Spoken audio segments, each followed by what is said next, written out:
बहुत समय पहले की बात है। एक छोटे से गांव में एक साधु रहता था जिसे लोग बुद्ध के नाम से जानते थे। बुद्ध अपनी दया, करुणा और ज्ञान के लिए प्रसिद्ध थे।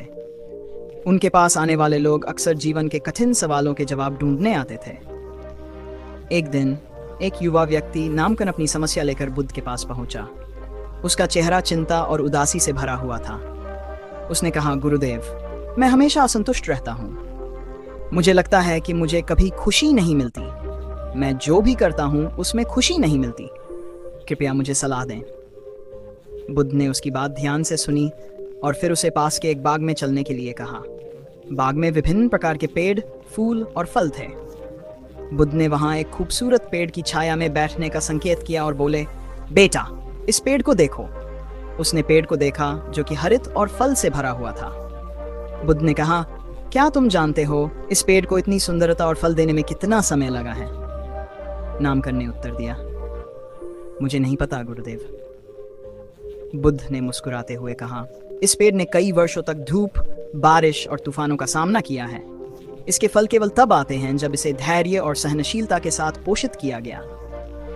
फिर बुद्ध बोले, जैसे इस पेड़ को समय और परिश्रम की आवश्यकता होती है, वैसे ही तुम्हारी खुशियां भी तुम्हारी मेहनत और धैर्य से आएंगी। तुम हमेशा खुशी की तलाश में क्यों हो? क्या तुमने कभी अपने भीतर की खुशी को खोजने की कोशिश की है?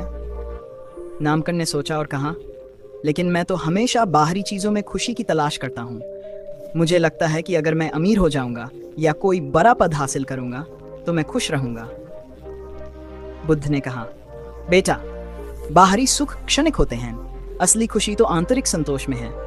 जैसे तुम पेड़ को देखकर खुश हो सकते हो, वैसे ही तुम्हें अपने आसपास की छोटी छोटी चीजों में खुशी तलाशनी चाहिए। फिर बुद्ध ने एक और पेड़ की ओर इशारा किया जो अभी छोटे आकार का था और फल नहीं दे रहा था। उस पेड़ को देखो, क्या तुम सोचते हो कि वह कभी बड़ा और फलदार बनेगा? नामकन ने उत्तर दिया, हाँ, अगर उसे उचित देखभाल मिलेगी तो वह भी बड़ा होगा। बुद्ध बोले, बिल्कुल सही। उसी तरह तुम्हें भी अपने भीतर की खुशी को बढ़ाने के लिए धैर्य रखना होगा। कभी कभी हमें कठिनाइयों का सामना करना पड़ता है, लेकिन ये ही कठिनाइयां हमें मजबूत बनाती हैं। अब नामकन ने उत्सुकता से पूछा, गुरुदेव, क्या मैं अपनी खुशियों को बढ़ा सकता हूँ? बुद्ध ने मुस्कुराते हुए कहा, हाँ, लेकिन इसके लिए तुम्हें कुछ सरल चीजें करनी होंगी। पहले, हर दिन एक ऐसा काम करो जो तुम्हें खुशी दे, जैसे कोई किताब पढ़ना, किसी की मदद करना या बस प्रकृति के साथ समय बिताना। उन्होंने आगे कहा, दूसरे, अपने आसपास की सुंदरता को पहचानो। जब तुम सुबह उठते हो तो एक बार अपनी खिड़की से बाहर देखो और देखो कि कितनी सुंदरता है। इसे अपने मन में बसा लो। तीसरे, ध्यान करना शुरू करो। ध्यान तुम्हें अपने विचारों और भावनाओं को समझने में मदद करेगा। जब तुम अपने भीतर की शांति को महसूस करोगे तो बाहरी चीजें तुम्हें खुश करने में मदद करेंगी। बुद्ध की बातों को सुनकर नामकन ने गहरी सोच में डूब गया। उसे लगा कि उसने अब तक अपने जीवन की असली खुशी को नहीं देखा था।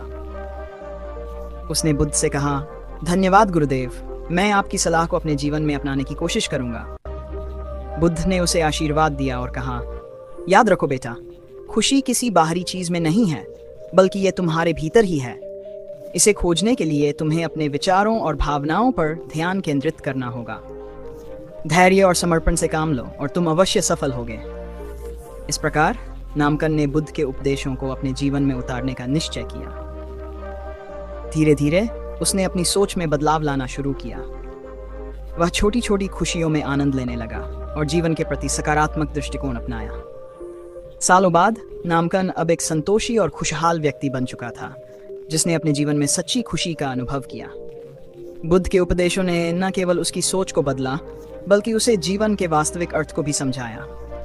इस तरह बुद्ध ने केवल एक युवा व्यक्ति को नहीं, बल्कि पूरे गांव को खुशी और संतोष का संदेश दिया। उनकी बातें आज भी लोगों के दिलों में जीवित हैं।